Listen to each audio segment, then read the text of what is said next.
Here we go.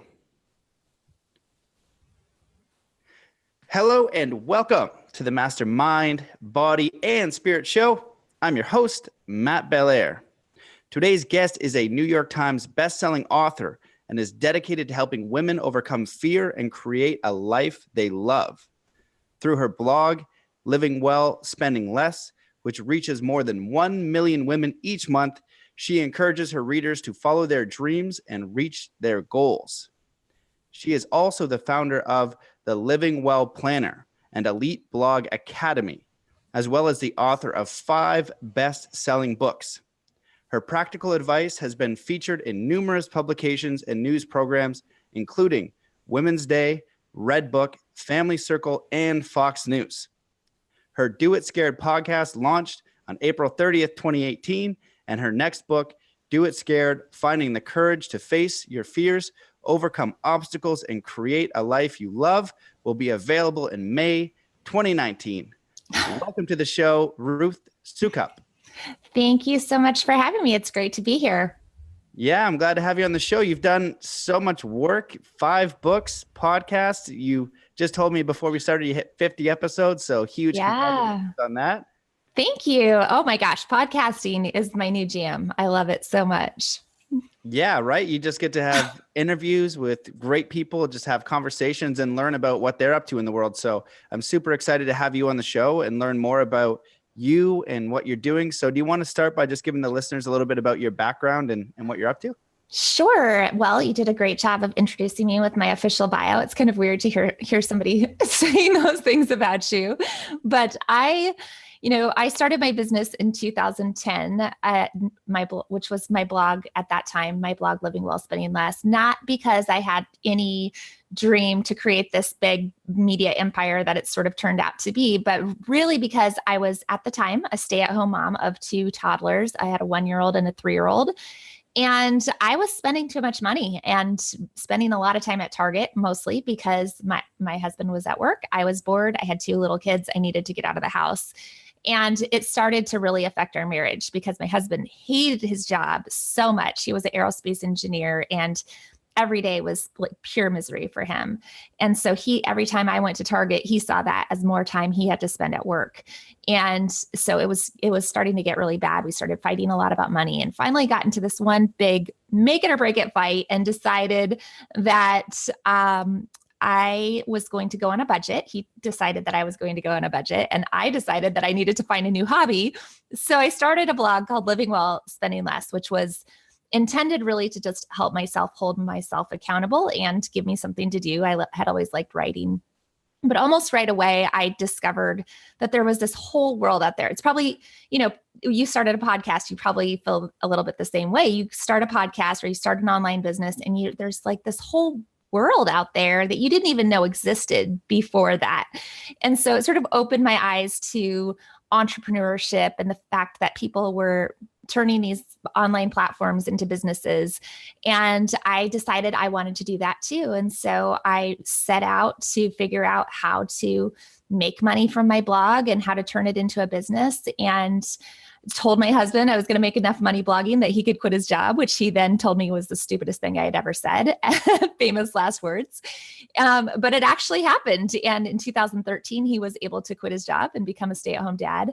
And my business has continued to grow. I've written several books since then. I founded actually a school for bloggers called Elite Blog Academy, because after my husband was able to quit his job, I had so many people asking, how did you do that? How did you turn this into a business? That I first wrote a book about it called How to Blog for Profit Without Selling Your Soul. And then that just led to more questions. And so I ended up creating this course that has now helped more than 11,000 people create online businesses. So that's been really, really neat to watch. And founded a planner called the Living Well Planner that we manufacture and sell and help people with time management. And so my sort of focus has definitely changed over the past few years, which brings me to my newest project, which is Do It Scared. Also, the title of my podcast is Do It Scared.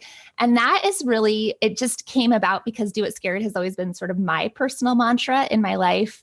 through a lot of hard things that I've gone through in my past, and then through creating this business, even not knowing what I was doing it scared. And then it's something that I was constantly sharing with the members of my community, and something that was really resonating with them as well. And I had so many people coming to me and saying, Ruth, you talk about goals, you talk about going after your dreams, you talk about managing your time and setting big goals for yourself. But I just feel like I'm stuck. I feel like I am sitting on the sidelines of my life. I feel like I can't move past all these things that are holding me back. There's so much that holds me back. There's so many things that I'm afraid of.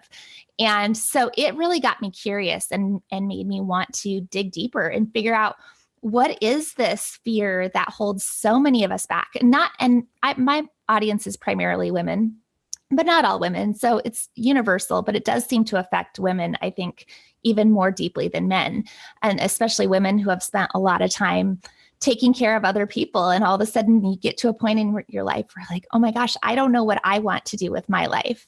And so that's where I wanted to dig deeper. That's sort of the fear that I address in Do It Scared. And it led me to do this huge research study. We surveyed more than 4,000 people on the role of fear in their lives. And I ended up hiring a whole team of researchers and psychologists to help me go through all the data. And we discovered some really, really interesting things about fear and the way that it manifests itself in our lives and how you can overcome it. So that's the nutshell. That's amazing. I was just making a note of a question I want to ask. All of that is really incredible. And I like how it's a natural progression, and you're kind of just, hopping, like, I don't know why I'm thinking about lily pads for whatever reason, but it's just kind of moving along. I guess what I wanted to ask is a few things, but the first thing is just, there are a lot of bloggers that listen to my podcast. Do you have any practical advice for them? Because I know, I was doing, marketing consulting for quite a while, and what I would always tell them is create content in the field that you want. And then, so I have a lot of friends who are in the entrepreneurship space. Do you have any practical tools for just a few bloggers are out there to start your content? You hear a couple ways you can monetize it? Yeah. I think that one of the things that I teach in Elite Blog Academy is that it's the problem for most bloggers and online business owners, for even podcasters, YouTube, if you have a YouTube channel, any of those things, it all sort of fits under the same umbrella, which is content marketing. Whether you're creating a podcast, whether you're creating video content, whether you're blogging, you're creating content. And the idea is that through your content, you're marketing to people, you're building community, and you're building an audience of people that you can then, and then once you have an audience, you can then monetize that in some ways. And so it's a really interesting phenomenon that's never really existed before. It's very different than the traditional business model that we've always seen for the last, how many hundreds of years. The internet has sort of completely flipped that upside down and flipped the business model upside down. And so the problem, though, for so many people who want to get into this, because it's so accessible, it's completely democratized, anybody can do it. It doesn't really cost very much money. It's so the opportunities are almost endless online, which is crazy and insane, and such we're so lucky to live in a world where we can do this. But at the same time, the problem for so many people is not a lack of information or a lack of people telling you how to do it. It's that there's so much information out there. We're inundated with information, and it's really hard to know how to make sense of it. What do you do? In what order? How do you not get distracted? How do you make sure that what you're doing is actually doing the right steps in the right order in order to gain momentum, rather than doing a little bit over here and a little bit over there and a little bit up here? Because it's squirrel central, right? There's squirrel, squirrel, squirrel. It goes everywhere. And we see all these shiny objects. We see all these people talking about all these different things, and we think we're supposed to do everything. So what something like Elite Blog Academy does for you is it gives you a very clear framework to follow. There is actually a path, and I can say this with total and absolute certainty, because I've led not just myself through this process, but 11,000 bloggers now through this process. We're on EBA 4.0, version 4.0. So we've revamped the course a number of times. We have all of this data to back it up, but there is a very clear path that you can take to get the most momentum and to get the most success. And so many people right to your question, the first question you ask is, people are blogging, they want to know how to monetize it. Well, yeah, monetization is awesome. And there are tons of opportunities for that. But if you try to do the money part first in the wrong order, you're not going to see the results that you want. What you really need to do is start by honing in on your messaging. You need to figure out who you're talking to, what your messaging is all about, creating that content, understanding your voice, understanding the felt needs of the people that you're talking to, and start building that relationship. And once you refine that message, and once you really have honed in on what you're going to say, that's when you can start growing that audience and growing that tribe of people who are super passionate and excited about what you have to say, for who your message is completely resonating, that every time you're talking, they're like, oh my gosh, this guy, it's like he's in my head. I know exactly what he's talking about. Like, you find your tribe and you start growing that tribe. And once you have that tribe, oh my gosh, then the potential for monetization is endless, because then your tribe is telling you what you need. Your tribe is coming to you, just like with this. My tribe was coming to me and saying, I'm scared all the time, and I don't know how to push past my comfort zone, and I don't know how to stop feeling like I'm sitting on the sidelines of my life. That's what my tribe is saying to me. That's why I wrote this book. So just like, and so it doesn't matter what you're talking about. Once you've created that relationship, you can start creating the products for the people that they need. And then from there, selling them is easy. It's not hard to sell something that you're creating for because people are asking you for it. And it creates this amazing business model, I think, that is so organic, but also natural and authentic, and not this, because if you look at the flip side, the traditional business model starts with, we create the product and then we tell people what they need, and we try to get more customers, and we try to convince them that they need to keep buying this thing, right? It's totally screwed up, and it's completely changed the business model in a way that is way more relational, and I think a lot better for all the way around. It's a great way to make a living, let me tell you that, because I get to sell things that I believe in wholeheartedly and that I know are actually helping people because they're telling me that they need them. Awesome. It was a very, very good and practical answer. It's, it's what I'll tell people a lot of the time too. It's just like, you got to start with doing the thing. Well, I start with something you're passionate about, but create content first. You're not going to, you can go the traditional way. There is a process. You can do that. But there's also a time for you to get good at it, figure out what market you want to do. Like, don't go into cupcakes if you prefer, I don't know, engines, Yeah. And then once you kind of go over there, once you start getting some momentum, you're going to start figuring it out. It's going to go one step to the next. And, what you shared was really practical marketing advice. It's like, what is your avatar? Who is the person that you're interested in helping? We want to help them. And then once you're creating content, you're creating a dialogue with people who are giving you feedback. Then you learn more. And then you're like, you know what? In my research, I'm learning about this, and I'll help you. And that's why there's yoga studios and personal trainers and art workshops and, engines and whatever you want to do. Like, there's something that you can learn, and the internet allows you a way to share that information. And that's essentially what it is. You're helping people get from A to B somewhere. But you got to know what you're talking about, and it takes a little bit of time to do that. Yes. So, and sometimes you don't even have to know what you're talking about. I mean, honestly, I think that if you approach things from a perspective, because I get that a lot, like, well, I'm not an expert in anything, so how could I possibly talk about anything? Like, let me tell you, I started a blog about living well and spending less, and I was not an expert on saving money. I was the opposite of that. I was spending too much money. And so my journey and what I wrote about from when I started, and I don't really write about that stuff anymore, which also goes to show that once you build your tribe, they will kind of go along with your journey, or they'll lead your journey. But what I was saying was, I'm not good at this, but here's what I'm learning. Here's what I learned today. And this helped me today. So maybe this will help you too.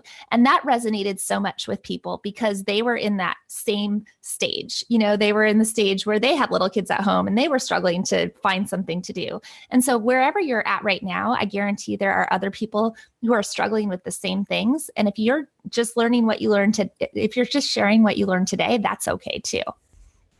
Yeah, I'm really glad you brought that up as a point, because I think it also comes with like sharing with humility, as understanding like you're not the expert, because even when you get to a certain stage, there's still more that you can know. And if you pretend to know everything, then, you know a little tiny bit of a bit. But if you're just sharing, you're like, you know what, I did this today. this worked. I just wanted to share because it's actually helpful. Yes. And Yes. it comes from a very Oh, honest the place. humility piece is so, so big. That will resonate so much with people. And even sharing your struggles, sharing the things that you've screwed up on or that you didn't get right, though nothing will endear you to your audience more than being just like honest about your shortcomings versus trying to put yourself up on a pedestal and come across as the expert when that doesn't ring true. That's really the neat thing about the relational nature of the content marketing. And it's one of the things I really like best about it. Yeah, I think that's such an important piece too, because, like you say, do it scared, which I love. I think that's really important. And what I've been kind of saying lately is do it ugly. Like what I'm doing is not perfect. I have no idea what's going on. That's why I have so many different guests on the show. I am, trying to figure out things here. I'm trying to figure out things there. And I'm just kind of doing something. But as I do something, I learn something also. It's like, oh, I shouldn't do that. This is working out. Yes. You need to adjust this, and you're creating momentum. It's kind of like if you want to get in shape and you're not in shape, you're looking up all these things. Like right now, I want to improve my balance, and I've spent like the last week looking up every training device, everything that exists. And today I just clicked in. I was like, just start doing something, bro. Like you have to do something, as you're learning all this, right? And so then with that, you're going to learn and you're going to refine it. So I think it's really important. And just that humility piece of like actually trying to offer something. Most people is like, how do I make money? How do I make money? Yes, we need to survive. Yes, we need to make money, but you create a business through offering something. You're sharing something. So what do you want to give? What do you want to learn? How do you want to help? And if you come from that perspective, people will pay you to help them. The money will follow. Yeah. I firmly believe that. And you're playing the long game too. You're playing the long game of knowing that once you create a relationship, that relationship becomes sacred. And so you will not want to jeopardize that relationship by trying to just scam your people to get your quick buck. You're going to create real products that are going to help foster true transformation in those people so that they'll keep coming back to you again and again because they know and like and trust you, and you know and like and trust them as well. Yeah, that's a really good point there. I've been wanting to move on to the fear thing, but this is another really good point because playing the long game it's again, like it's an authentic process. You can't just go, oh, just have this, but if you have a direction, it's going to unfold naturally. So another really important point to like give yourself, I like to say, when I train with the Shaolin monks, one of them can break stone with 2 fingers and bigger pieces over his head. And I was there and I was like, I want to know if this is a trick. Because you can do certain tricks to make things look, they're not as hard as they are. But I discovered it wasn't a trick. Long story short, he starts slamming his fingers down on the desk and he says years. And outside the academy, there were dent holes in a tree from him poking, not him, just the way they trained the Shaolin monks. They would, and the Kung Fu masters, they would poke the tree for hours a day. And then they would also do Qigong for hours a day over years. And then instantly it clicked for me that I was like, holy crap. If I took like a 1/10 of that dedication to any direction in my life, anything, I would have to be successful at some point. Yes. It was that's very true. Yeah. But so it's not like the quick fix biohack. We quit and we go, this is actually something I talk about and do it scared. So we get to the messy middle. We start something, we're very enthusiastic. And then all of a sudden it starts to get a little bit hard, or it gets a little bit scary, or starts to feel uncomfortable, or maybe we have a few things that don't go the way that we wanted them to. And all of a sudden we think, oh, maybe I should start something new, or that person over there is doing something that looks way better. So I think I'm going to try that now. And so we switch to that one and we start at the beginning again. And then same thing is going to happen every time. It is going to get hard at some point. It's going to get messy at some point. It's going to get to a point where we feel uncomfortable, because that's life. Anything worth doing, anything that's great, anything that you want the amazing results at the end, you have to go through that hard valley of messiness. And if you're not willing to do that, and if you keep starting over, you'll never get there. And so many people quit before they get to the gold. I really like your analogy for it, the messy middle. It's true. I 100% agree. So I want to get into the fear thing because I think it's super important for everyone. And fear is like one of the biggest, diseases and mental viruses of this entire planet. I'm curious about what questions did you pull the people with, and what What did you get? What do you think is important to share in that study and in the book? Well, the things we asked were really open-ended questions. So things like, what was a time when you were afraid to do something and you let that fear stand in your way? Or when you wanted to do something, you wanted to go after a goal or dream and you let fear stand in your way? What did that look like? What were you experiencing? Because we really wanted to find out, because the type of fear that I talk about specifically in Do It Scared is not phobias. I'm not talking about the fear of spiders or the fear of snakes or, the fear of flying, things like that. It's the fear, the internal fear that keeps us stuck, that keeps us from stepping outside of our comfort zone, that keeps us from going after those bigger goals and dreams, that sometimes we have these ideas in our head and then we don't dare go after them. For whatever reason, it just feels so scary. We don't want to take that risk. We don't want to try. And what we found when asking these open-ended questions, because we also asked the converse side, what was a time where you wanted to do something but you were afraid, but you pushed past that fear? What did that look like?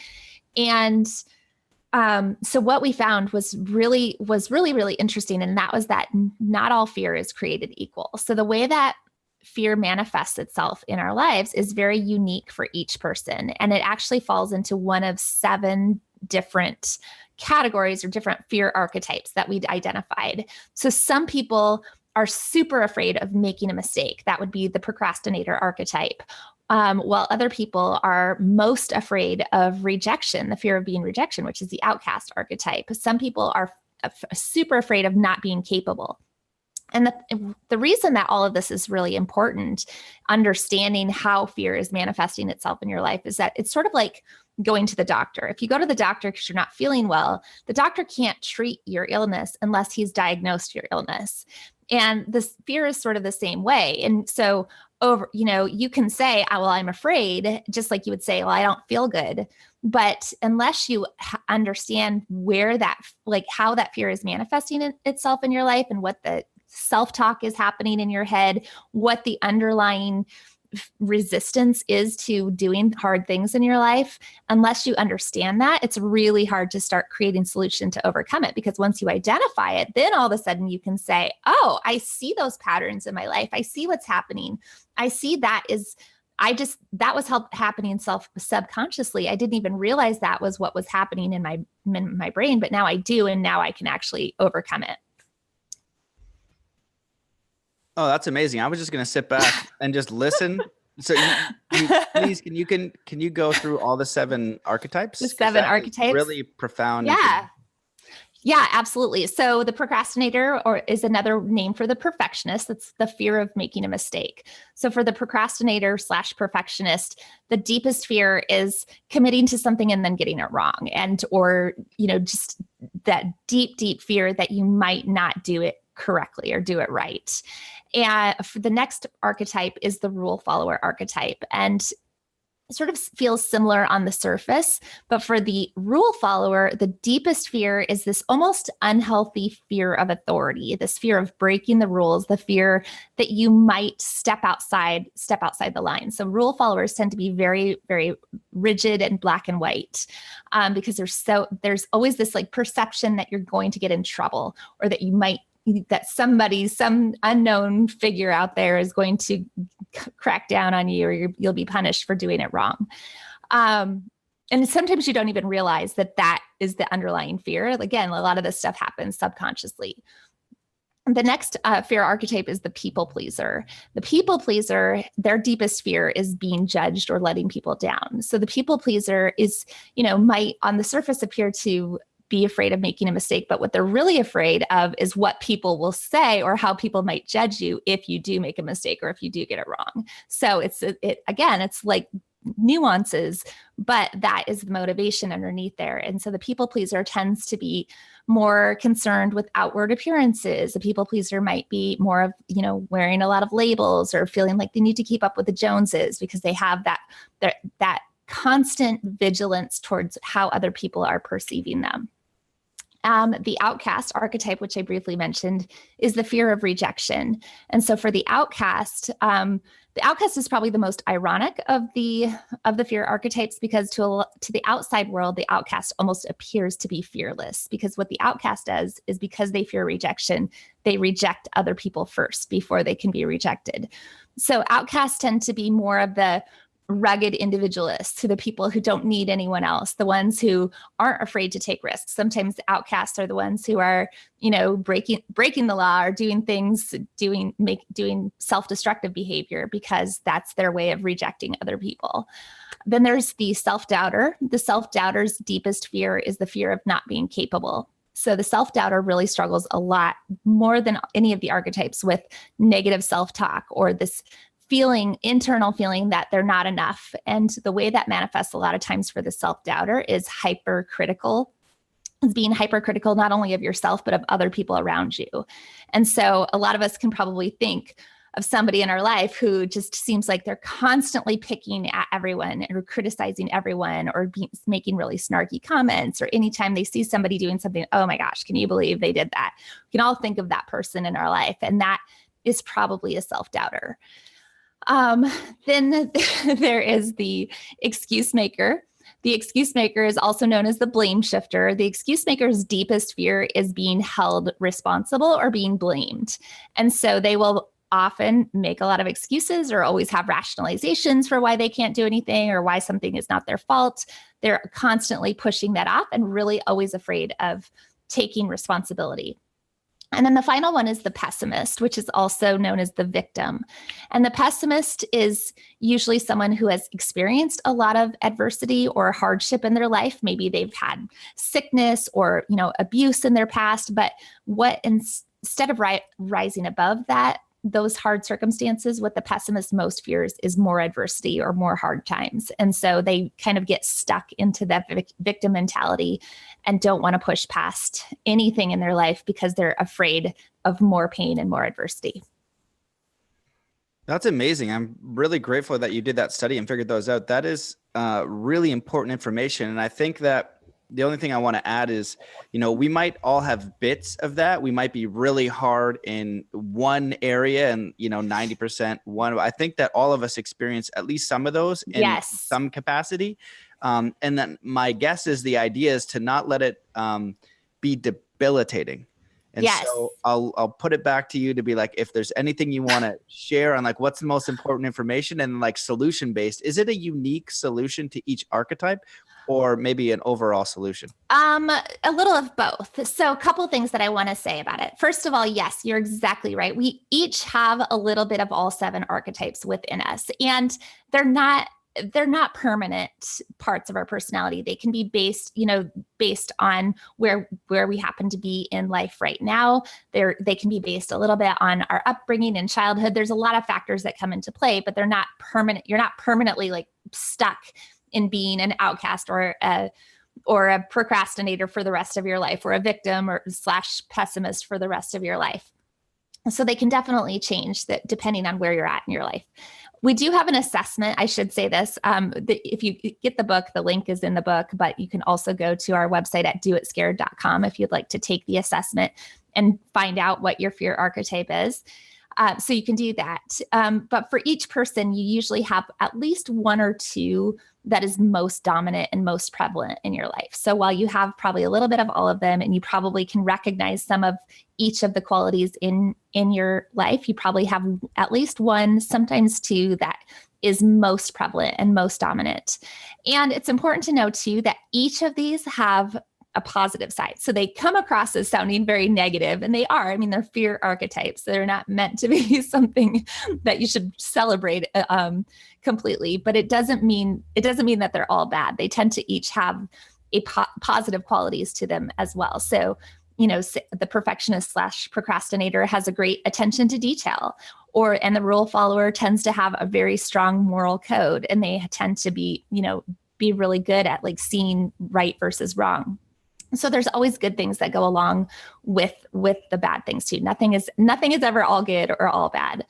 But I think the thing that it's really important to know when it comes to overcoming them is that the first thing once you can start identifying those patterns and say, oh, I am a people pleaser, and I do tend to let other people's thoughts of me dictate what I do. Once you know that, it's almost like a switch happens, because then as soon as those behaviors start to happen, whereas before they were happening subconsciously, now you start to see them and you can start to replace those messages and you can start to replace those thoughts. For me, I'm an outcast. That's my number one archetype. And I've really seen that, like, since I've been doing this work even, and I have some great accountability partners too, who help point it out to me on a regular basis when I do things that are very outcast behavior, when I push people away versus trusting people or asking for help and doing those things. So once I've been able to see those, it's actually made a huge impact in my life. And the thing that I really recommend doing once you start to identify that fear is then start to really think about adopting a new set of core beliefs. And I talk a lot about this in Do It Scared. I talk about the 7 principles of courage that I've adopted in my life.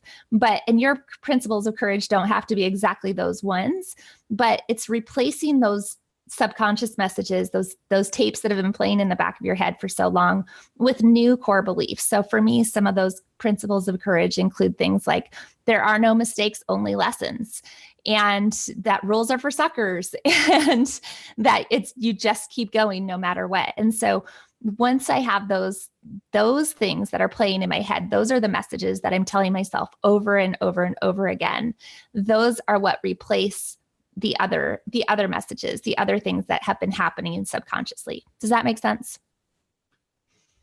Yeah, 100%. That makes perfect sense.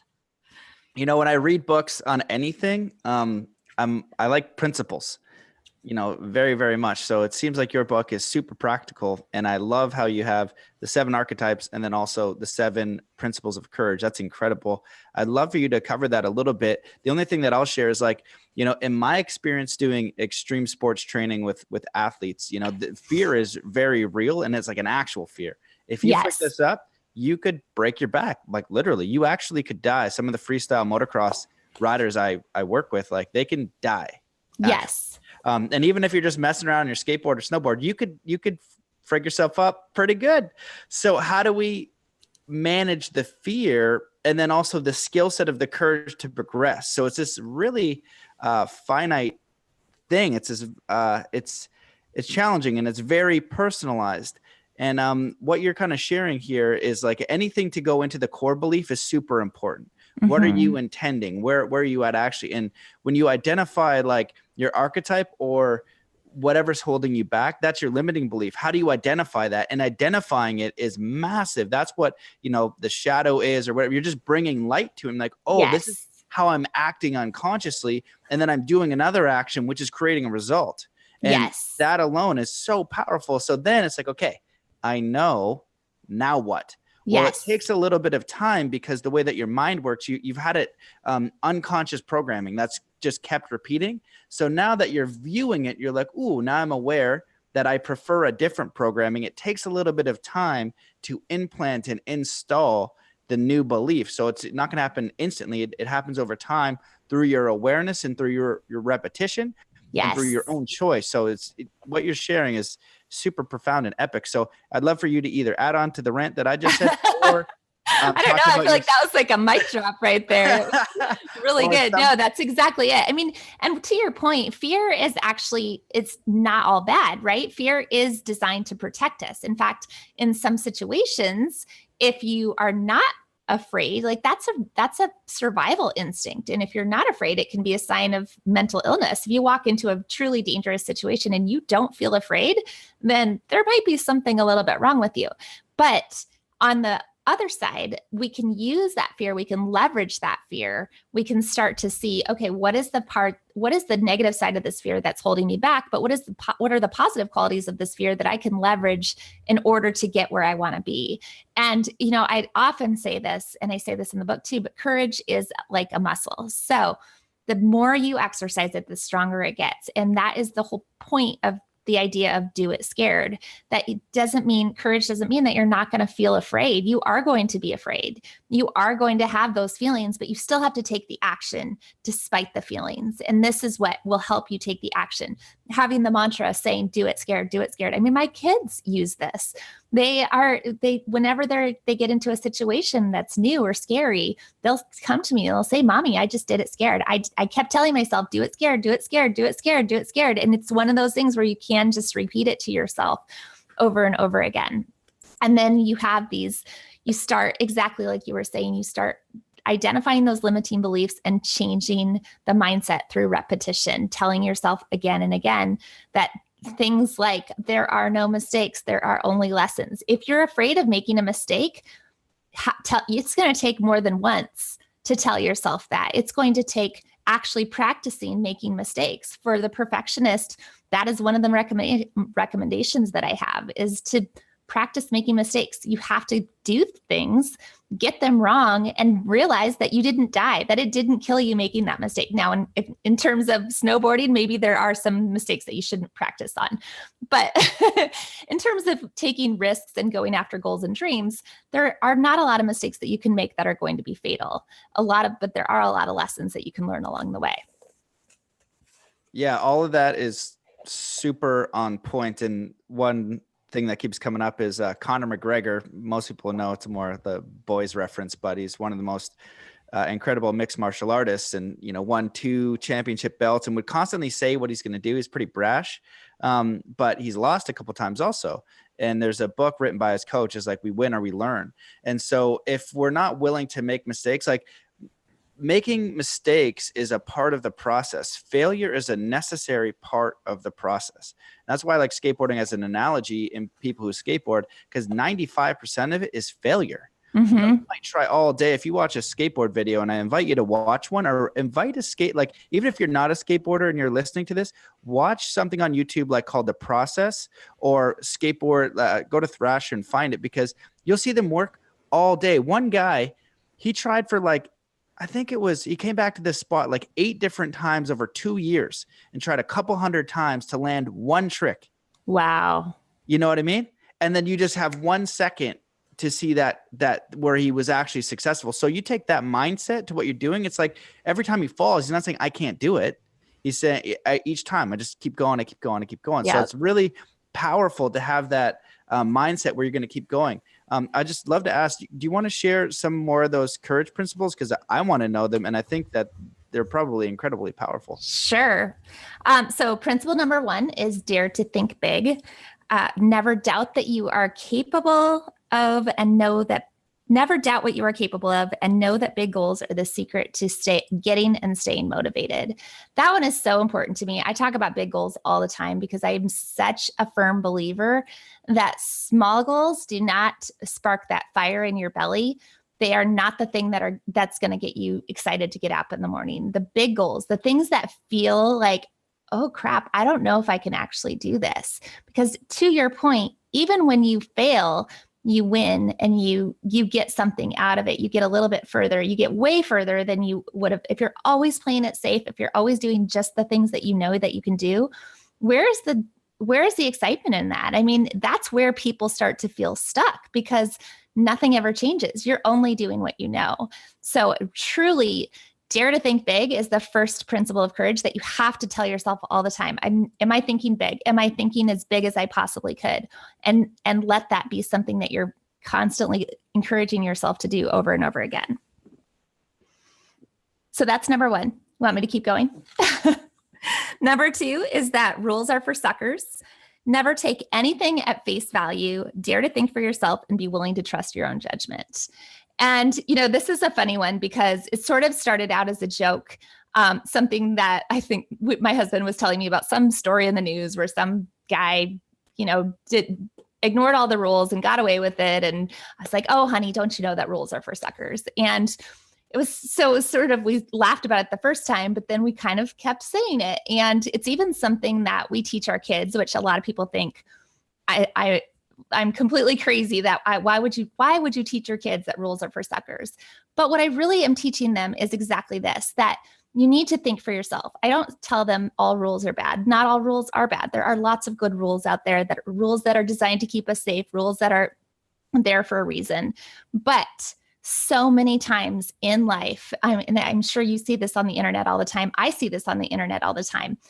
There's so much groupthink that happens out there. And so we take things at face value without ever stopping to consider, is this true? Is this right? Is this what I really believe? Or is this just what everybody else is saying? And so always stop to think for yourself. Always ask yourself, is this a good rule? Is this a bad rule? Is whatever the conventional wisdom is out there, whatever is being said, is this the truth or is this not the truth? Do the research and be willing to question the status quo. So that's number 2. Number 3 is always own it. And this one is so hard for so many people, and it's one that I talk to my kids about all the time, every single day. But I'll say, you do not have a choice of how people treat you. You do not have a choice. And usually I have 2 girls. So usually you don't have a choice of how your sister treats you. You don't get to choose if things are fair or things are not fair, but you always get to choose how you respond in any situation. And that is your choice. If you choose to let this ruin your day, that's on you every single day. So choose wisely and know that if you take full responsibility for everything in your life, nothing will ever get to stand in your way. And it's so freeing. People think that's scary to take responsibility for their lives. They want somebody else to blame. They want somebody else to take responsibility for them. But when you take responsibility for yourself, it is the most freeing thing that you will ever do, because you never have to be dependent on what anybody else does or doesn't do, on how anybody else treats you, because you get to be in control of that. Number 4 is one that I've already mentioned. That's there are no mistakes, only lessons. And that is, don't be afraid to fail, because it's always the biggest breakdowns that lead to our biggest breakthroughs. And we've already talked about, so I don't need to say that much more about it, but it really is so true that every time you lose, you win, because you are learning along the way. And the thing that you should be most worried about in life is if you're not having any failures, because it means that you're not trying. And that's really that's the scariest thing. Number 5 is to embrace honest feedback, which I think is so hard for so many people. We want to surround ourselves with people who are going to tell us what they want to hear. We want to surround ourselves with people who look like us and think like us and have exactly the same political beliefs as us or the same everything as us, because those people will reiterate that groupthink and they'll tell us, yeah. But when you can surround yourself with people who are thinking differently than you and who are challenging you and pushing you, that's when you are truly going to become your best self, because it's sort of like sharpening, iron sharpens iron. You're sharpening yourself by surrounding yourself with people who are going to speak truth to you and tell you not necessarily what you want to hear, but what you need to hear. Number 6 is balance is overrated. This is more for, I would say, I think I know a lot of women that struggle with this idea that we're supposed to be perfectly balanced in all areas of our life. And I think moms especially struggle with I can speak to this as a mom. Moms struggle with a lot of mom guilt, a lot of guilt for every time we pursue something that we want to pursue, we're maybe neglecting our families or not doing all of these other things. And we have this, I think society has perpetuated this idea too. And this is for everybody, that everyone's supposed to have all this balance in all areas of our life. But I don't really think that's true. I don't think that we're called to balance. I don't think that we're called to be equal in every area of our life, because all that really means is that we're being equal in mediocrity. And what we should be striving for is to be pushing ourselves and going all in on the things that spark the fire, on going all in on our goals and dreams, going all in on the things that we feel most passionate and most called to do in our lives. And then the final one is to just keep going no matter what. And we talked a little bit about this too, but that nothing in the world is ever going to take the place of persistence. It is the most important quality that you can ever have, or that you can ever foster in your life, because so many people quit before they get to the end. So many people quit right before they get to gold. And if you can just keep going no matter what, you will get there eventually. So that's it. 7 principles of courage. Oh my God, that's incredible. That's a mic drop. I wish I could do a sound effect. That is really incredible stuff. Thank you so much for sharing that. All of that is, game changing, because that's a lifetime process. When I was studying Zen and stuff back in the day, I remember one of the things I said, like, a lot of these principles, there's not a lot of them. It's not like you have to memorize like 25,000. It's like, you're going to have to remember 3 and do that your whole life and deepen that, because the challenges will get bigger, right? The courage will get bigger. It's like how you exercise that muscle is so incredible. And, there's a guy named Jocko Willink, who's I think I'm pronouncing I love him. Yep. Yeah. Right. And he's like, discipline equals freedom. Extreme ownership. Extreme ownership. Yeah. Yep. So I'm just, And then it's a process thing that's important too, because in sport and in athlete, like skateboarding is a process. You get better. It's progression. You don't start by doing a backflip. You start by, just turning, then going to a jump, and you just keep progressing and taking the next step. Taking responsibility is incredible. And then with the honest feedback, I think that's really great. And then the next thing you can do is just like request it. If you're open to getting that feedback, you're looking at all these sides of you and all these things that you might not be seeing. And when you bring them into your awareness, some of them might hurt, but it allows you not to make the same mistake. It allows you just to bring it into your awareness to make a new choice. And when you're talking about the beliefs part, like what we are conditioned to do is reinforce our beliefs, right? If we're Republican or Democratic, or we like skateboarding or whatever, we're just looking for ways that we like are going to reinforce that belief rather than challenge it, because it's safe too. You know what I mean? We find a comfort zone and it's safe and we're right here and we don't like anything else. And you want to think about an archetype, like an old man on a rocking chair. Like, this is the way it is. Get out of here with your very true vegan soup or something. It's very true. And you surround yourself with like-minded people. And there's something natural. There's something to be said about that too. There's something natural about that. It's not that I think every person in your life should be like completely combative relationship, but be careful that you're not only surrounding yourself with people who think just like you and say the same things that you do, because if you're doing that, you're never pushing yourself to grow, and you're never pushing yourself to be anything more than you are right now. Yeah. And there's so much value in learning there, because you just seek it doesn't have to be a battle. It doesn't have to be a right and wrong. It's everything. And just get their point of view, because from their point of view, they could be totally correct from where they are, and it just might not work for you. One of Bruce Lee's examples was that, like, one technique I'm going to use for a 250-pound man is not going to work for a tall, skinny guy. They're different.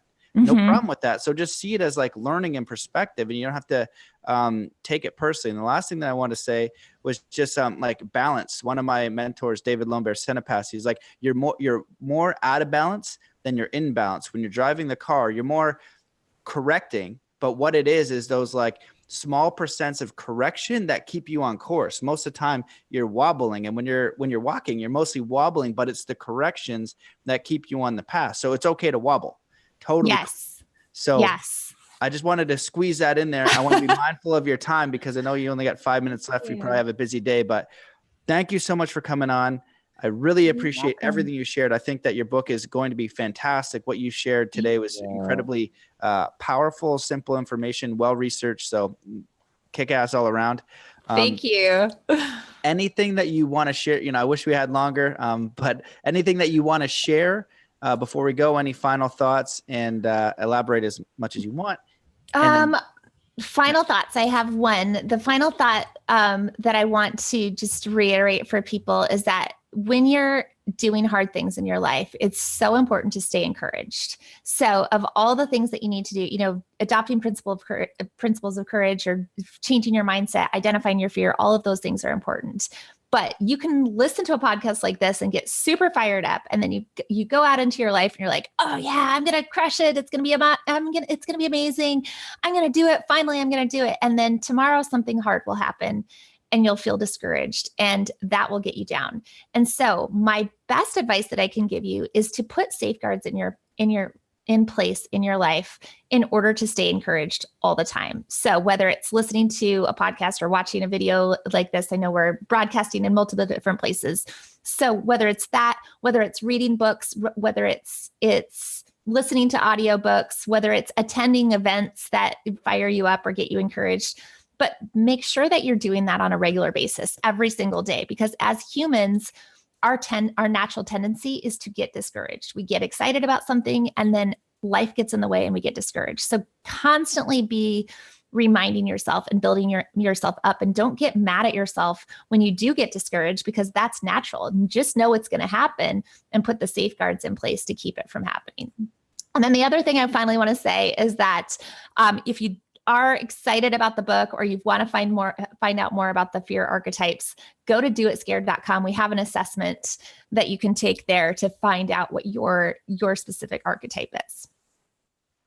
Awesome. Well, incredible work. Everybody go check out I think it'd be super valuable for everyone just to go check that out, have a little bit more understanding, because that I think overcoming fear and understanding fear within each individual is that alchemy to bring us to success. Just understand it, be aware of it, but then do it anyway. It's just like fundamental life knowledge. So very powerful work. I appreciate that. I think that's it. Yeah. You have anything else? That's it. That's all I got. Drop the mic. Yeah. Well, thanks so much for coming on. Thank you for your work. And I appreciate everybody for watching. Thank you so much for having me. It was great to be here. Bye. Yeah. See you later.